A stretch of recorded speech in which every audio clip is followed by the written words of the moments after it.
Oh, I should have used that. I took some as a preemptive thing after the first time over Pete. Yeah. If this is ever going to be a day where my motor neurons are going to go nuts, this is it. Yeah. So I think that's probably what saved me from getting the full lockup going up Petite. Yeah. What did you average for the whole race? I only did 4.5 as average, but my normalized was almost 370. Ooh. Or 365, I think. Yeah. It was and a whole bunch well over 400. Hell. I can watch the live stream while I'm riding. You can. How exciting is that? Yeah. I can watch the live stream while I'm lying down. Oh, that sounds creepy. Yeah. How exciting is that?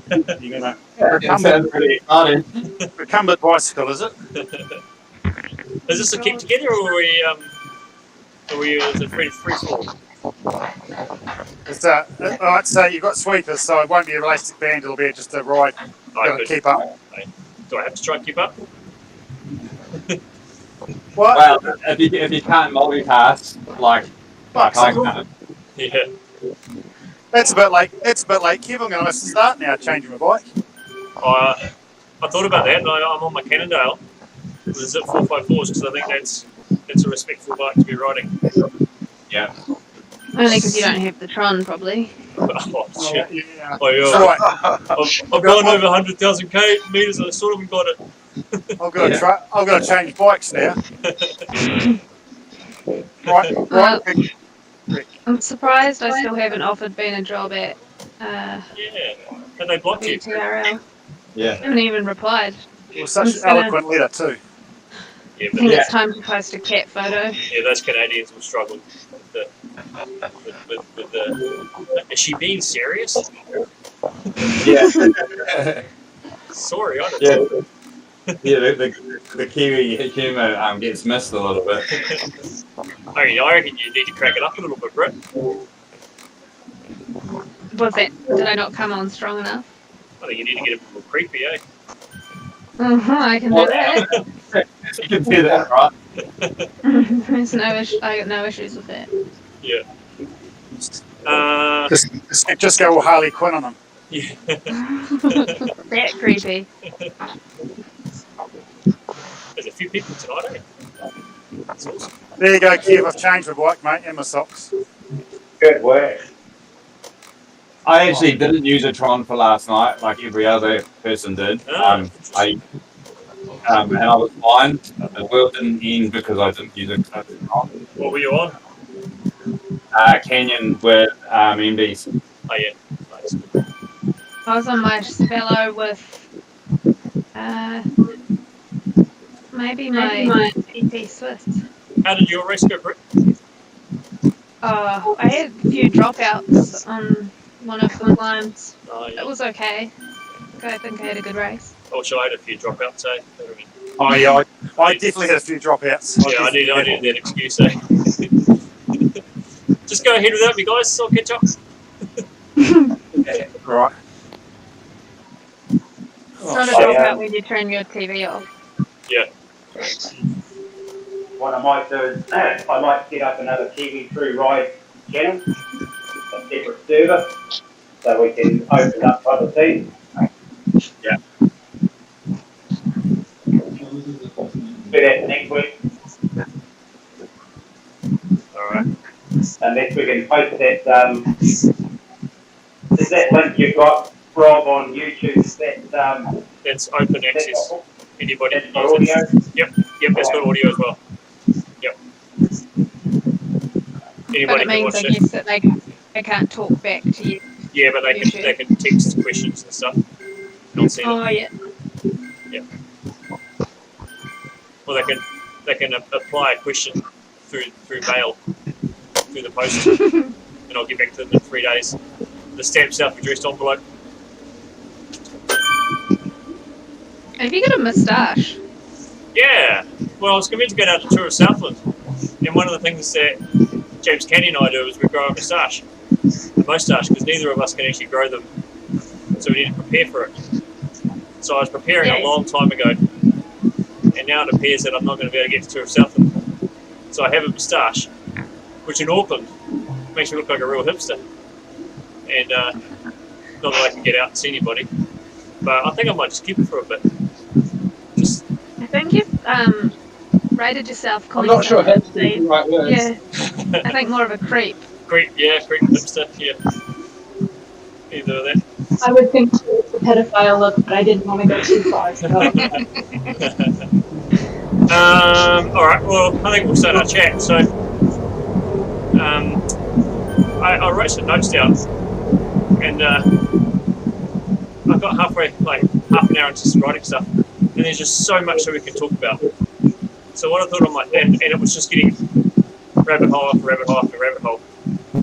So what I think I might do is sort of freestyle it a little bit, because I have a basic idea of what I think people want to know. But if you've got any questions, just fire them at me. And we've got Aaron on the call as well, and I'll pull his knowledge bank. I think he's got a heap of information that will be useful as well. So we just really want to make it informative and useful for everybody, so you can at least go away with something, some sort of pearl of wisdom. So the big thing that I find, and I think a lot of people probably struggle with, is understanding how much is enough when it comes to Zwift racing and how much is too much. And this was sort of an experiment that I did on myself last year when we first went into lockdown. And I sort of wanted to find out what was capable, what I was capable of, what was reasonable, and what sort of stuff I could pass on to my athletes. So I was sort of finding out how far I could go in terms of intensity in races before I actually found a break point, or a point where I was getting diminishing returns. And I got up to 6 races in a week once, and about 3 or 4 days after that week, I pretty much hit rock bottom, so I worked back from there. Yeah, I know that feeling. And the problem was, when I race, I get so into it that I get through the day and I think, oh, I can't wait for tomorrow's race. I'm going to tear that apart. Oh, I can't wait for next day's race and tear that apart. And you just forget actually how much a race can take out of you. Yep. So what you have to do is you sort of have to curb your enthusiasm a little bit, and from, with that, look for those races that really grind your gears, you can really get into, and which those races you can sort of put aside, don't really mean too much. And we're quite lucky now with the ZRL series at the moment, and the TTTs, and the Zwift Classics we're on, Tri-Z series, that there was always a rock solid event that we knew that we could do, and it was going to be a huge challenge. And it was a really good one to anchor the rest of your training off that week. So the ZRL at the moment works quite well for us, because it's either a Tuesday or a Wednesday, and then when we've got our Friday team time trial, or Thursday night team time trial, it actually gives you 2 pretty decent workouts in a week. And we'll class a race as a workout, because we'll talk about that a little bit in a minute. But if you look at the sort of workout you might do in a training session, you're doing similar intensities in a race, but it's more sporadic, so your body's less able to cope with the ups and downs of that event. So a race can be hugely more stressful than a training session, because there's no specificity to it. It's not a specified period of time to recover. The intervals will overshow, and it's actually quite stressful. So what I think a lot of people do is underestimate how much damage a race can actually do here. Yep. And Aaron touched on this a little bit himself, where ZRL race this week left it pretty pegged. And if you look at the TSS or the enormous power from it, it'll be big. But you could probably look at some training sessions that could be quite similar to that, but you have a different feeling when you come out of it, just because the overall stress, like of physiological stress from a race can be so much more from a training workout. So I think the important thing to do is to look at that week and know that when you do a ZRL race, it's going to be super hard. When you do a team time trial, it's going to be super hard. And already, those are 2 workouts in the week of potentially 5 or 6 sessions. So what you don't want to be doing is 5 hard sessions in a week, having 2 easy days or 2 rest days. So if you strike out 2 of those days being race days, it leaves you with 3 days for effective training. And what is that effective training going to be? Well, most of us will look at it and go, shit, I need to work on my threshold. I'm going to do a threshold set. I need to work on my sprint power, I'm going to do a sprint set. And suddenly you're like, well, where do I put that? Because you don't want to put it the day before a race. You need to recover, or you need to prime yourself for the race. You don't want to put it the day after a race if you need to recover from it. And suddenly you realise that your week suddenly gets quite full. So you get into this problem where you have a never-ending season, and all you do is you just go from race to race to race, and it's fun, but it's kind of limiting on what you can get in your performance, because you never have that opportunity to dedicate yourself to a training block and actually work on your proper weaknesses. So it's really handy, and one thing Zwift is really not good at doing is giving us a heads up as to what's coming up. So you can't actually go ahead and plan a good season, except for team time trials, because you know they're always going to be on the same day. And ZRL, at least we know those events are going to be on certain dates. But it's not uncommon for Zwift to give us a 2 weeks warning. Suddenly there's a 3-day women's tour coming up in 2 weeks' time. You're like, oh man, if I'd known that 6 weeks ago, you know, you could have prepared so much better for it. So it's kind of hard at the moment to structure your season when we don't really have a good framework of what's coming up. So if Zwift got that under control, it would actually change the landscape of the training a lot for us, and you'd have that opportunity to actually plan ahead. So with that absence, what you kind of have to do is take the initiative yourself and just say, all right, ZRL season finishes on this date. We may or may not get through the playoffs, so we might have to have 2 more races where we peak for.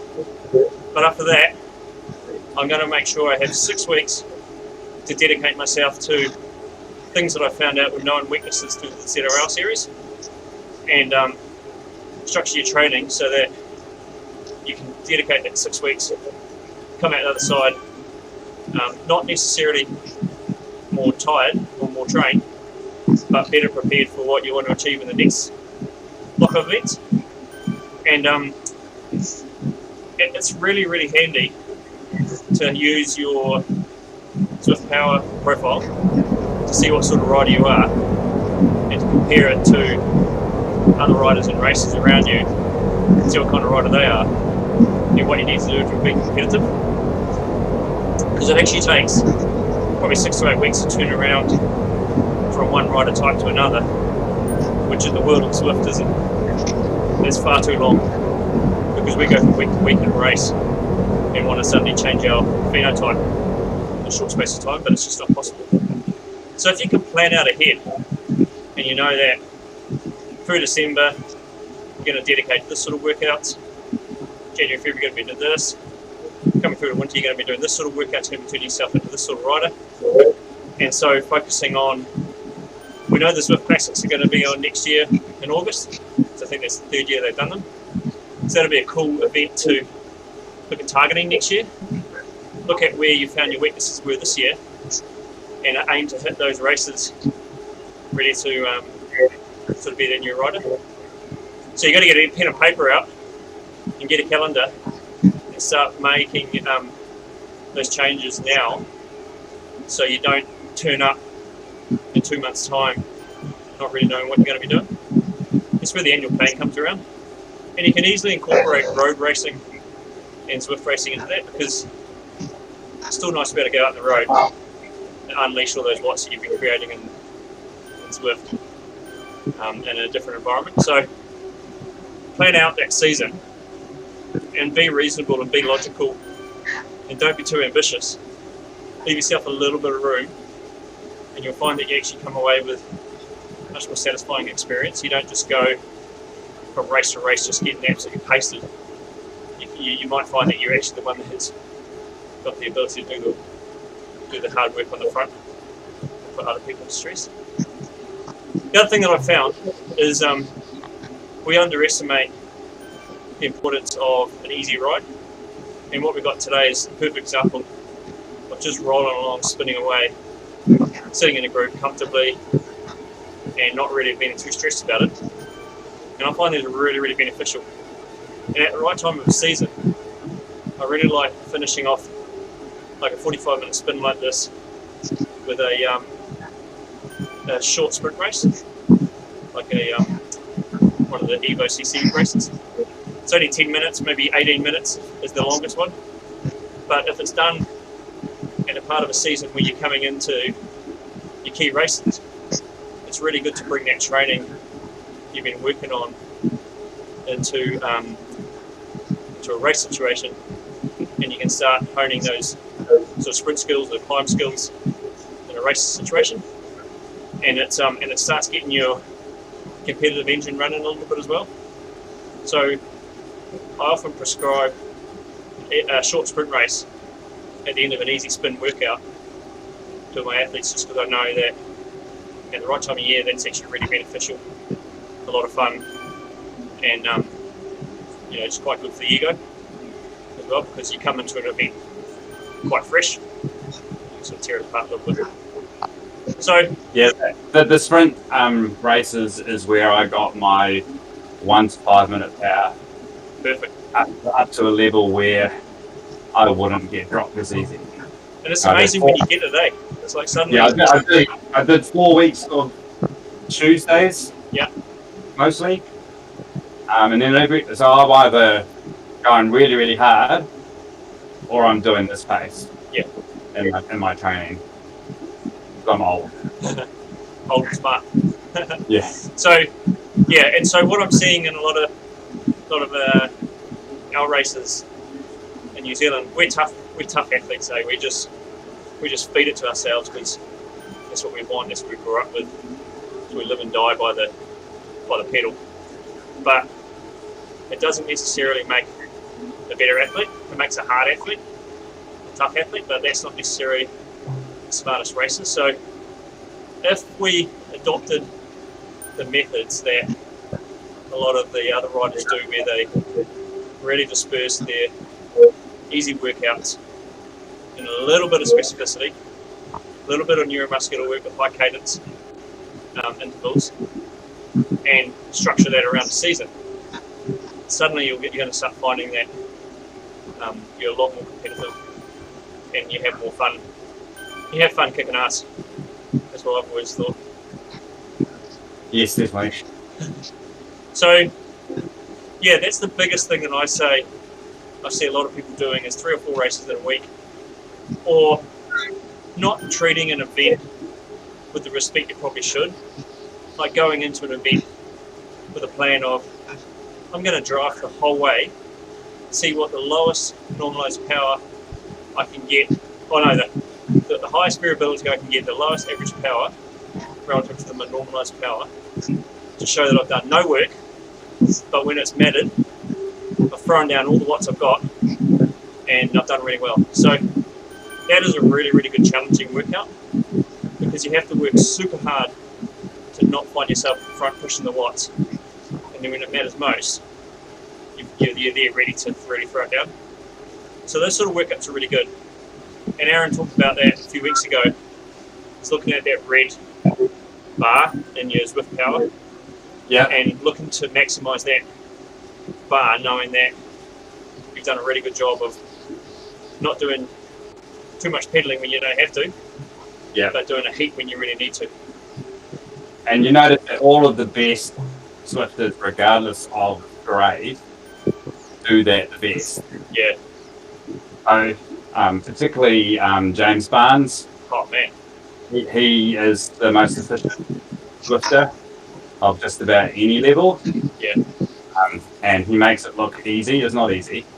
His race. It takes a lot of concentration. Yeah, it does. His first race was one of the best races I've ever seen because I never even saw him in the whole thing. I was watching the coverage. I didn't even know he was in the bloody race. Next thing you know, he goes and wins it. So he looks at the course. He knows exactly where every bump is, where every split's going to be. So for last night's race, I watched his feed, his Twitch feed, and then basically, aside from a couple of technical things that I had to do, basically did exactly the same as him, and it worked out quite well. Well, yeah. There's a lot to be said for just being really smart and just super patient. And like James, I messaged James after that race that he won. I said it was real impressive. And he said, well, it wasn't like Aaron said, it wasn't so much about having how much power you got. It was about using the power at the right time. Just doing enough on the little ups to not get dropped.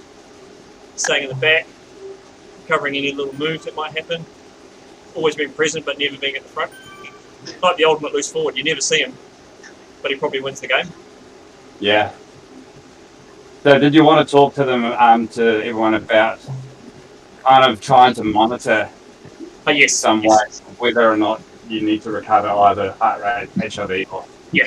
So anything like Training Peaks or Strava is really good because it's got some sort of stress monitor with it, and regardless of what you use, they all work pretty much the same, but you just got to use the same one to keep it consistent with how you're assessing it. And a really good thing to do is to finish a workout, have a look at the TSS that you got for it. So basically how much that workout or that race took out of you. And it gives you a picture of how hard it actually was. So you could do a normalized power, or they call it FTP breaker, where you do a race and your average power is quite low, but your normalized power is higher than FTP for a long, long period of time. And it's because it's one of those super surgery races where you do a lot of super high intervals, a lot of easy coasting, and it might be a relatively short race, but your TSS for it could be massively high, and that's the sort of thing you have to really respect and know that you can recover off properly. And that might be the case of the next day altering that workout, knowing that, man, I woke up this morning, my average pulse was higher than it would normally be. If you measure your HRV and you watch your phone, that was telling me that I'm a little bit overtrained. Those are things you've got to listen to your warning signs. Take the day easier, becoming stronger. So those little those apps and those websites, when you use them properly, can be really beneficial. And I reckon a lot of people need to use those a lot more, like using TSS, using normalised power as a gauge as to how hard that actually was. And also, when you start off with doing HRV and heart rate, resting heart rate monitoring, you might already be in a state of quite fatigue, and it takes time for you to get some sort of benchmark.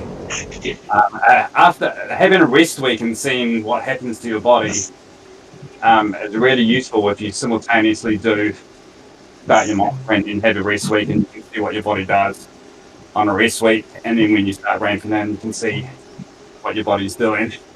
Because a lot of people don't know that their HRV's through the floor, because that's all they've ever been monitoring. Yeah, but they've always been in a state of stress. Yeah. It's quite funny actually, because HRV can kind of predict when you're getting sick before you get sick. Yes. Yeah. It's a systemic response. It's your body actually going through those initial changes to say, hey, we're not right here. And you go, yes, you are, you're fine. I've got a race tonight. I'll be fine, don't you worry about that. Next day, hey, look, we're actually not going so well here. Shut up. You're fine. Toughen up. And then suddenly, we pull the parachute, we're out.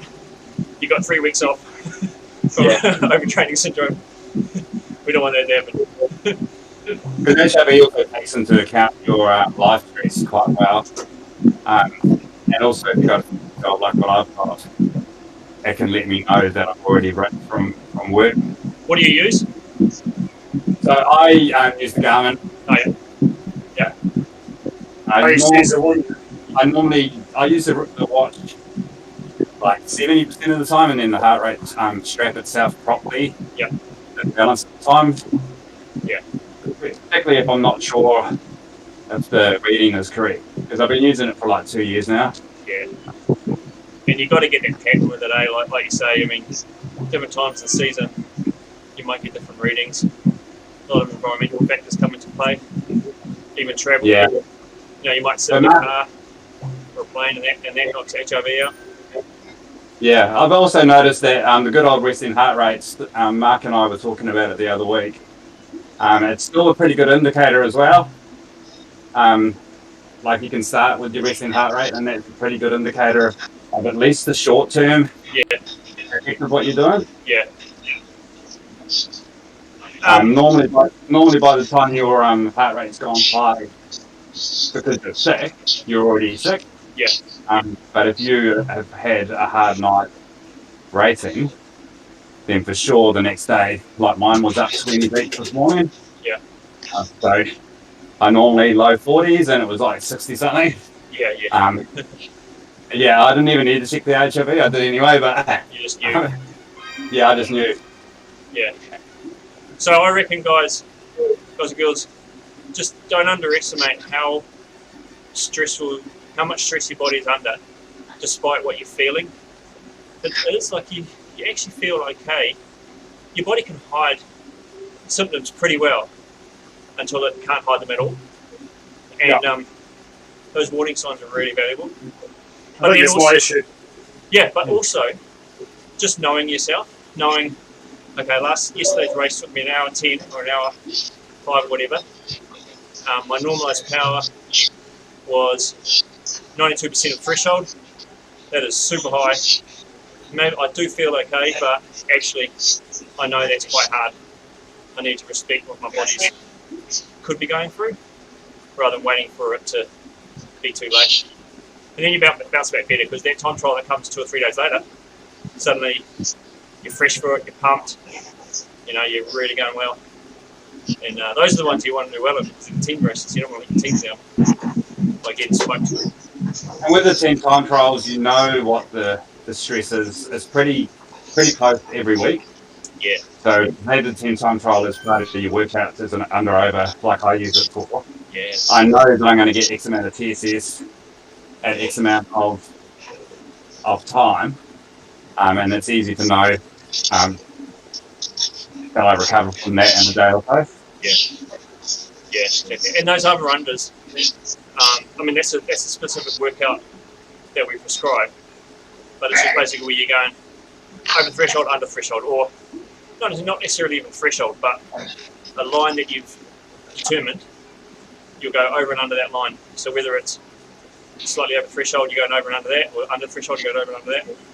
But they're really good for just developing that lactate tolerance and that sufferability, where, this is an under, but it still feels really hard, but it's not as hard as it could be because you're going into an over soon. You just learn how to adapt to those, and you soon find, once you're humming in those over-under workouts, team time trials become so much more easy to understand. Yeah. So the other thing is, modes of recovery, there's not always just jumping on your bike and doing 150 watts like I'm doing now. Sometimes you actually need to get off the bike and just do some walking, do some Pilates, do some stretching, do some active recovery in a different way to let your nervous system have a bit of a chance to get away from the bike. Because at a certain point, mentally you can get fatigued just because you're on the bike all the time. But also, in the nervous system, you can also get fatigued, which you don't realise because you're doing the same actions all the time. So for the triathletes, it's a little bit it's a bit different, but for the dedicated cyclist, going and doing something else, is really good. It's funny because, Zwift is so different to real life racing, because every time you jump on a Zwift into a race, it's a fitness test. Oh, the start's horrific. Yeah, Yeah. whereas the bike race, it's not a fitness test, it's a test of tactics and patience and course knowledge and rider knowledge. Zwift, it's just a fitness test. Like you can turn the screen off, do the exact same workout on the same race, get the same outcome. Yeah. Absolutely flattening. It's just that we've got the stimulus of other people around us keep us going, push us harder. So if you ask yourself to do a fitness test every week, 20-minute FTP test, there's no way you would do it. But you turn a screen on, give yourself a field of 30 other people, it's like, bring it on, and take you all down. And it's like, let's try that again without a screen on. Oh, no way, I'm not going to do that. No way. Don't give me that. Occasionally they come up with good courses like last night's course where that course felt like the start of every XCO race I've done 1988. So it's like literally 500-600 watts per minute, first person into the single track, and then basically tempo with spikes, and then a couple of 5-minute hills. I wouldn't call it a good course. Depending on what you like. Yeah. In a course, there's some things out there which are a little bit more than just a Watopia flat math test. I actually like that race. The only thing I didn't like about it is I didn't find there were enough fastest segments, segments. But it was actually really fun to build that tactic, so it felt like a road race. It felt like a road race, a points race. And then that way you could end up with the normalised power being quite a lot higher because you have a bit more tactic. So hopefully, as people get more experience with their Zwifting, they can understand that it's not just a fitness test every time. It can be, and what I was doing pretty much for the first 6 months of Zwifting was just going out and smashing it. And remember that if you can't get if the start feels super hard compared to normal when you're doing your random race, then maybe it's a day to just shut it down and not finish the race. Like it's not like in real life where someone sees you pulling out. It's like just push you in and go onto D-bot and cruise with D-bot. Like I've done that numerous times. And if anybody asks, I had a dropout. Wi-Fi cut out. It's an excuse here. We're in a bike race. Why are you riding back, bro? Don't look at me. Get away, man. That's all. So you can leave that real world peer pressure aside and just concentrate on yourself for what your body needs. Like for zero round stuff, those are a little bit more important for a lot of people. But again, you can't be good every week. Yeah, that's so true. Just don't push it in because finishing points. Yeah. Those ones you can't pull out. But I mean, we can sort of come back to that planning of your season, and it's probably the biggest thing you can take away from it. Identify those events that you really want to do well at, and they can be road events, but you use Zwift to get you there. But just figure out ways that get you excited, looking forward to a key part of the season coming up. Like, really look forward to the next ZRL season starting. But make sure you've got enough break between so you can go away, work away at your little weaknesses. And for most people, it's probably cadence and sprints. That's probably the number one thing that most people need to work on anyway. But those little things make such difference. But like I say, if Zwift came out to us with a calendar of what's coming up in the year, man, it would be so much easier. And also, if Zwift made a few of their workouts less brutal, because some of them I would never prescribe to an athlete. Trainer are the same.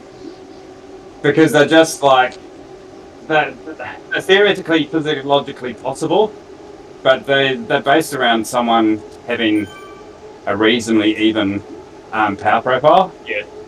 And there's heaps that like I'm not even close to finishing, and it's a bit demoralizing. So if you are using the workouts, just understand that sometimes they're not going to go well, and it's not because of anything other than the fact that they're a mass designed plan and not necessarily working on your weaknesses.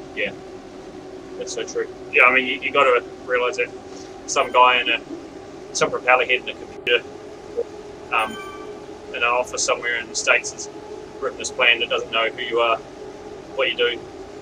And for the most part, they're good workouts. But having that, not having the ego to not push down on your bias, on your trainer bias, Yes. that's such an important thing about to do. And I always sort of say, for a lot of time athletes come to me and say, oh, I didn't hit my targets. Training zones were never, have never been a set in stone number. They've always been a range or a level. So you can actually blend training zones together, and even if you're in the vicinity of like a lower end of a VO2 workout, you're still going to be getting VO2 max gains. It just means that you're not getting as much as you could have, but you're actually still getting a VO2 max workout, still benefiting you. Just because it's not the number. Especially if you finish it compared to bailing out of it. Yeah. You could probably get more gains. Yeah, exactly. But the zone that is always the best zone for people to understand is the zone that we're in now of 110 to 120 heart rate and cruising. Yeah. Like that proper slow stuff, it's been around forever. There's been a lot of focus on the high intensity stuff, but this is the stuff which makes the biggest difference to your fitness. Yeah. That's absolutely true. And actually there was I put a thing on our Facebook group, the FootJump Facebook group. It's with a little video of some Kenyan runners doing their easy 10k run. And honestly, it's so slow. No, it's like 6.5 minute per k pace. And these guys probably race at 3 minute Ks. It's so slow. And you're like, every age group athlete in the world needs to look at that and say, okay, the best runners are running that much slower than what they would normally race at. So we need to adopt the same sort of principles. Yeah. I hate posting a run where it's a slow time. I always try and put together fast. That's probably where I'm going wrong. Yeah. The one caveat I would say for those elite level athletes is they've got 40 hours in a week where they can stack up lots and lots of really, really easy zone 1 riding. Yeah. So, whereas us age groups we don't, but the percentage of how much versus how much hard stuff they do, that percentage should still be pretty much the same, 80 to 90% under your aerobic threshold, or 80, depending on what time of the year you're in. The other thing, I don't know if a lot of you guys, Aaron, you might have a feeling on this. Yeah. I don't necessarily agree with race-generated FTP values, because there's one thing that you do in a proper FTP test. We're talking about a 20-minute test. Yep. Is there has to be a 5-minute blowout, 5 minutes before you start your 20-minute effort, to take out any anaerobic component. And there's no way that you're going to do that in a Zwift race. No one is going to do 5 minutes as hard as I can. Wait 5 minutes to a Zwift race. So I've always found that if Zwift tells you your FTP is higher because of a race, I normally tell people to disregard it. Yeah. It's overestimating. And there's nothing worse than an overestimated FTP value, because it throws your training values higher, it throws your TSS out, and it just throws a different expectation on you. So generally, if you've done a race that's told you your FTP, I would normally wait 2 or 3 days, do a RAP test, and just double check how that compares. Yeah. RAP tests are good, they're nice and easy to do, 3 minutes of pain, get a pretty good value. And then if it says, yep, this is what it should be, I'd adjust it then. Yeah. Like I take a long time to adjust my FTP. Like I normally to adjust it, like intervals.icu have a good enough estimation of estimation FTP, but that needs to be showing that number for a long time for me to manually adjust it. Yeah. And I'll still do a proper 20-minute time trial with the prerequisite warm-up beforehand. Yeah. To test it. And the same with the ramp test. I'll check my ramp test with a 20-minute. Because sometimes if you're not fresh enough for a ramp test, like there's quite big jumps in the ramp test. So if you miss a jump because you just got a little bit too much fatigue in your legs, then you're going to lose, for me, like 15, 20 watts off the estimated FTP. Yeah. So I quite often either wait till I'm nice enough and fresh enough, or I'll just go and do the 20-minute instead. Yeah. The other thing, you guys, like, I don't like doing a 20-minute test on my own. I like the idea of having a race, but approaching it properly. So the one I've found it works really well is the Zwift Academy baseline or finish line ride, which has the climber's gambit. So that has an effort in it, which will take the anaerobic component out. So you start the ride, you get a 15-second sprint. A little bit later, you got a max 2-minute hill, and then a little bit later, you got the epic KOM reverse, which is about 20 minutes. And I found that actually gets pretty similar to a properly done 20-minute test. So if you need that stimulus of a rider around you, then that's a good one to do. And because there's no drafting in those baseline rides, it's actually still you versus you. It's really good for comparing across workouts.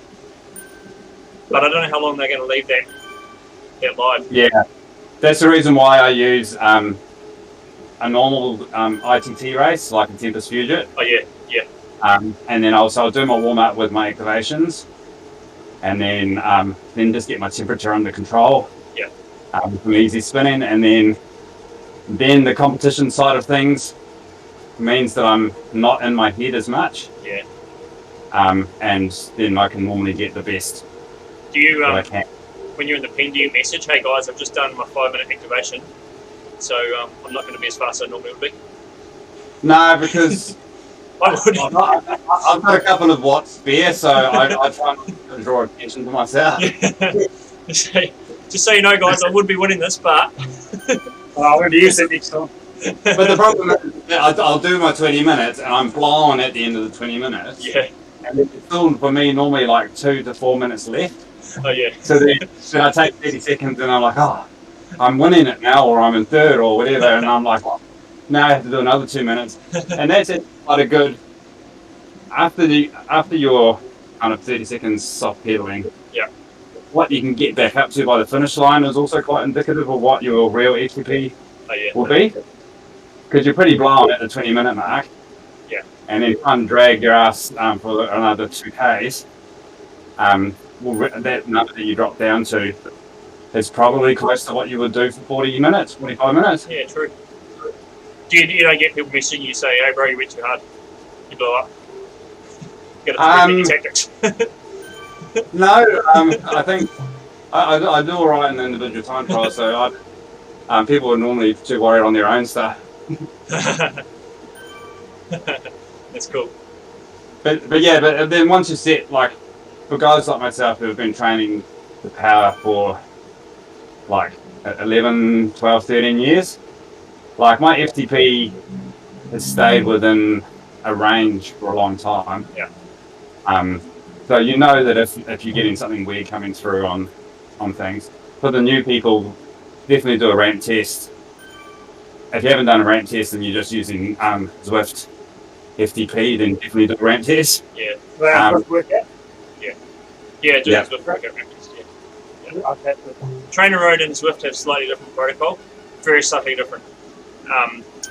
But whichever one you use, do it at the same time each time, because you might get a couple of watts difference. They're really quite close, and just make sure that you are fresh for a ramp test. Yeah. You can fake a time trial a little bit with fatigue, like a 20-minute. Yeah. That's mentally tough, but you can do it. And the ramp test, you can't. Once you hit that death spiral. And then if you get friends around, or like I've done ramp tests on Discord with friends, or on Facebook Messenger, and we do a group ride, and we both do ramp tests together. Oh yeah. That works quite well. That's cool. And then it means that you can set your recovery zone properly as well, because a lot of people, if they use their estimated FTP, their zone 1 and 2 are too high. Yeah. So they're actually, when they're in the middle of zone 2, they're actually in tempo. Yeah. And they're basically not getting any advantage. Yeah. there anyway. Yeah. You guys got any other questions? We haven't really had many coming from the crowd, but that's normally a good thing. Well, no one's dropped off, so we haven't bored them too much. Yeah. Well, I'm not going to do my activations anymore because I just get last in ZRL. That's probably the reason. No, it's so cool to see everybody improving. You know, how many people have had upgrades this year. It's so encouraging, eh? It's like everybody's been lifted up by that. You know, you see your teammate get an upgrade, it's like awesome.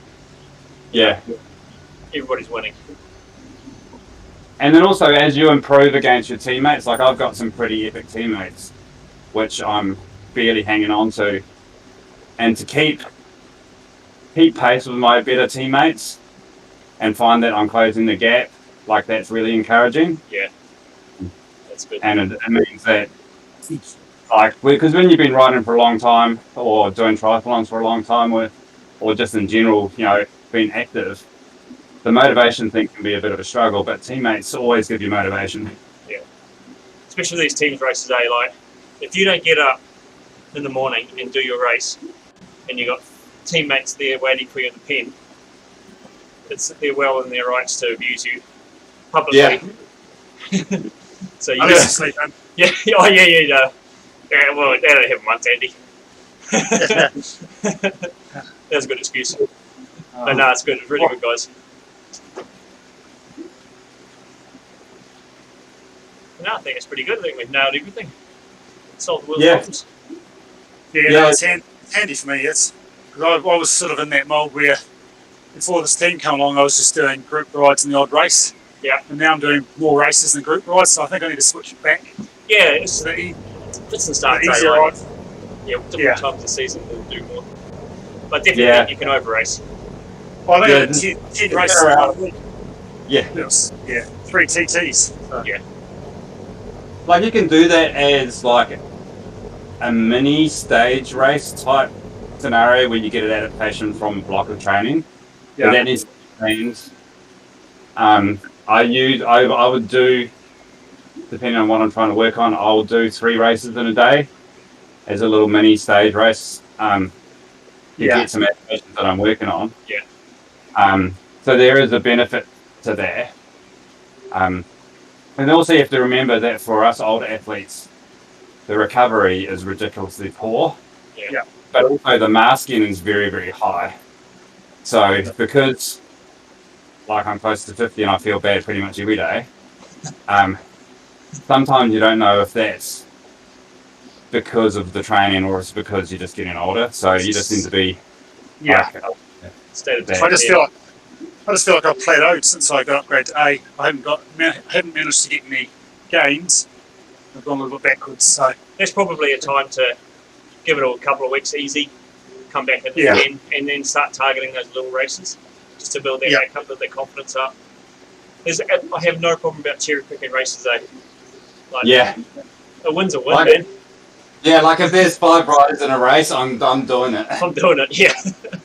Yeah. But also, you can treat those races where there is only 1 to 5 riders as ways of working on your Zwift craft. Yeah. Hopefully, you don't have someone like me racing and it makes it too hard. And then you can practice like doing little attacks and then recovering. And like there's definitely a benefit for cherry picking races. Yeah. Oh yeah, it's great joining a race and then Jackson joins and then John Story joins. Yeah, it's brilliant. No, that's when you there's another race in 5 minutes where you can just. But you just turn left out of the pen, go the other way. It's hard because I wanted to do, like for an example of getting sucked in a little bit. On Monday, I wanted to do like a pre-race ride, which I normally do tempo and a little bit of threshold effort. So that I can feel okay on race day. That's my personal preference. So I did the Kiwi crew ride, and then John and Jack were there, and I was feeling good. And it took everything in my power to not try and push it. Yeah. I was feeling good. Like it was so like I've been doing this a long time, and it was so hard to actually just go nah, and not try and sprint and not try and waste energy. And there's a reason for that. You know, you got something coming up that you got to be focused on. Yeah, but also you dig yourself a hole. Like I might have been able to still be all right last night, but you dig yourself a big enough hole that the 2 hard races you do this week will show up in 2 weeks' time. Yeah, good. Hey guys, I'm going to end this call. We'll end the stream now. I think pretty good stuff. If you guys had any other questions, I just fire them our way. I'm sure we missed a heap of stuff, but it's been good having you guys on. Listening in. Cheers, mate. Thank you. Cheers, mate. Thanks, Aaron. That was awesome, man. It's so good to have different people bouncing ideas off.